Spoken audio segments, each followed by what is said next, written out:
I know it's not an official practice, but you guys have been doing this for a while now. You got the whole team out here. How do you feel the group's coming together? I just love the way these guys play together. I love the way they share the ball, the way they work for each other. That's been off the charts, and it's really, really pleased me. I think from top to bottom, we got a group of high character guys, high level guys that want to continue the success here and want to do it for the team and the right reasons. And when you get a group like this together, that's a great place to start, and powerful things can happen. You got three, obviously, big-time newcomers. I guess they're going to play big roles for you, or potentially big roles. How are those three with Mo and those guys, fitting in so far? Terrific. Couldn't ask for a better start for them. I think our team, we've got a great culture here and a great, team mentality, and so I think that helped them, because they got embraced right away. But they're great guys that came here for the right reasons and want to, they want to win. They want to be part of something bigger than themselves and part of something special. When you start a new season, there's usually two narratives you can lean on. One is you're motivated because it didn't end the way you wanted to. Another is you're looking to build off of a historic season. How different is the first day of practice for you guys this year, given all you accomplished? Well, I don't necessarily think it's that different. In our job's the same. Over my career, I've been fortunate to be on a lot of great teams. But the bottom line with every team, it never ends the way you want it to. No matter how far you go, no matter how good you are, it only ends that way for one team. I mean, think about that. There's 355 college basketball teams, and it only ends that way for one. So, it doesn't change our task. It doesn't change our job. And, our job is to get better today, and we do a good job of living inside tight spaces as far as one day at a time, and that's really how you build a team. But our culture is pretty positive, pretty optimistic, and we know what we accomplished last year, and we want more, and we want to keep growing this program, and that's what these guys understand, and they're great about it. The non-conference neutral site, Washington State, you get that closer to you this time. What went into that, and how exciting is that for the program to have this? That's a great thing. Kyle and I just started talking, and we both said last year's game was great for both of us. I mean, he would have liked to have won it. One of us has to win, one of us has to lose. But either way, you're coming out of there with a good feather in your cap, and that we were fortunate last year to do that. And he's a great coach. He and I have a long, long history, and our history wasn't always hearts and flowers. We were Gonzaga and St. Mary's, so yeah, we had some good times back then. But we go way back, and so we just kind of talked it through and kind of came up with the possibility of this. And kudos to him for coming down here and doing it, because it's hard to get people to come to Boise. On paper, does this look like one of your most challenging non-con schedules, Leon? Yes, it does.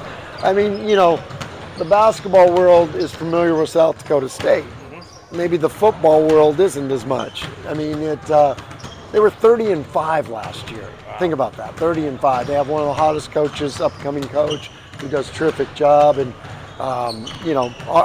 everyone wants to talk about Washington State, but my head's on that South Dakota State game, and it's a long ways off. But I know how good they are.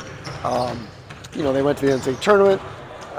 They gave Providence a run for the money in the first round, and it's a great team, and they run such good stuff, hard to play. 30-5. Like I said, when I talked about Loyola Chicago before they came in, no one would listen to me. And they were undefeated when they came in, and they were a great team. They went on to the Final Four. I think you're looking at South Dakota State that's a program similar to that. And so people are going to want to see that. And plus, you want to see all our new guys and all that kind of thing. So that should be an exciting first week of basketball here in Boise. And then we go off to Myrtle Beach, and those MTEs or multi-team events are great opportunities. So we got, some top 25 teams in that group. Then we go play Texas A&M on a neutral. We got St. Louis, who's going to be, they think it's the best St. Louis team in 30 years.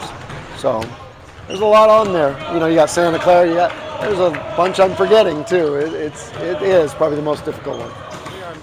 The setup, the structure of the non-conference game between you and Washington State, where did you come up with the idea that could help the student-athlete experience, if you will? Yeah, because, both of us are talking and trying to be creative and find new ways to do things. And that's what I love about my administration. They help us find those new ways to do some stuff. And I think, that we have to be creative, we have to be innovative, and we have to find ways to help out, not just not just basketball student athletes, but all the athletes here at Boise State. We have a community that will rally behind that, and that's really important. And so we just came up with this idea, and through the help of our administration, and we're getting that done. So it's still a moving part, and it's still in the works, but I'm excited about it, and it's a great opportunity. Plus, you're going to see two really good basketball teams. Being on a neutral court, it helps your net ranking, it helps your quad one opportunities. All those things mattered, and so I think it's a win-win-win-win all the way through. It's pretty neat. I mean, they said that you kind of came to them with that idea, but that also meant you giving I don't know if you had to give the approval or not, but to let everybody benefit from it, not just the basketball team. Right, so. Absolutely. That's what we're about. And, we want to lift all the boats, not just ours. And so, no, it's really neat. And it's a neat thing for our community. We played Idaho down there before. It was awesome, And that's the neat thing that our season ticket holders have to understand, that it's an opportunity for our athletes that we wouldn't have if we just had it here. So, both financially and, just to go play in a neat environment that's a little different. Just one more about that. Is it cool to kind of be like setting the pace of the race, if you will, because not very many teams or games around the country have been organized the way you've organized? Yeah, absolutely. We spend a lot of time trying to be creative, and like I said, kudos to our administration. I mean, they come up with great ideas. If somebody comes up with a great idea, they'll help us run with it. And I mean, that's how we have to be. That's our history at Boise State. You walk across campus and it says innovation on this big poster I'm looking at over there. It's really who we are at Boise State, not just the basketball program, not just the football program, but it's really who our whole university is. And so that's our athletic administration, along with our university administration, embraces that, and that's what we're about. This is our first chance to see Sada today, and I know fans are very excited about him. Expectations probably unfairly high for him. But what's just your take, I guess, on how do you think he's looked so far, and what kind of impact can he make this year? He's looked great, and he's got a basketball body. If you designed one in a lab, that's probably how you make it look. But I've been most impressed with how he is with his teammates, and he's about the right things, and that's why he's going to be successful, because he wants to get better, he wants to work, and he wants to be a great teammate and win and help this program win. He's not living in the future about his pro career and all that stuff.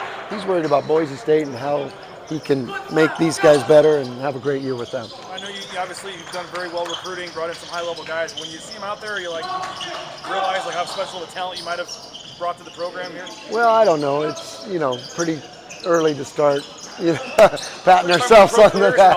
A little bit. But I just love the character that we brought in. Kudos to my staff, because recruiting is just constant, and there's so many moving parts. You don't know who you're having back. You don't know all these things that are going on. We got the guys I want to coach. We got the guys that fit this program. We got the guys that have huge upside. Now it's our job to develop it. It's our job to get them all to play together. And, that's what we're embarking on now. And if we can do that, it's got a chance to be a pretty special team. I mentioned the expectations maybe being unfair for him, but it does seem like from the day he committed, seeing some of the other offers he had and everything. I know you guys have high hopes for him, but what would you say to fans and stuff, I guess, about the type of impact he can make right away, or what do you see his potential as this year? Well, potential is just the gift that you've been given. It's what you do with it that matters. And so, that's kind of his story right now. And I never like hyping recruits too much, because like you said, it just puts this unrealistic, he's not going to be Michael Jordan the first day he walks out there. He's not going to be Kevin Durant right away. But he's got a chance to be pretty dang good. What will be the key for him between now and November 12th? I think there might be one earlier tonight. I'd like to introduce our general manager and our player, our community relations guy here. So, yes. What was the question? For Sada to contribute on the other side, what will be key for him between now and then? Just embracing his role, figuring out how college is different than where he's been, and how it translates to our level. I think that's the biggest thing. Tyson, whether it's Marcus, like which returning guy are you most excited about, or which guy do you think could? Maybe it's an Ajay type guy. Who do you think could take a step up? I don't know yet. I mean, that's going to be. I think a lot of them will, because their roles have changed, their jobs have changed, and that's always fun to watch. So I think people are going to enjoy watching the development of this team, because it's a brand new team, a lot different than last year. But I like where we're starting out. With Buzo, he's been on campus long enough that you've probably got to know him a little bit. What's the most impressive thing about him? And I mean, can he be one of the better players in the Mountain West? I mean, his character, his work ethic, again, another guy that cares about the team and wants to win. He came here to win and be a big part of how we win. And I foresee that being true. What's the best part about his game? What can he offer you guys this year? Well, he's a big physical wing like Abu that can really, really shoot it. That's been the thing that has blown me away the most is how he shoots the ball. What about Mo Silla? What have you seen from Mo? Mo Silla Godzilla, that name seems to be sticking, and he's a rim protector, he's a positive energy guy, intimidating force in the middle that, we've had some forces in the middle in a different way, and he's got that knack to block shots, and that's a valuable thing. You've been doing this for quite a while. What is the best thing about this time of year, these early practices where character starts to reveal itself? The best thing is I just love the challenge of bringing a group of guys together as a team.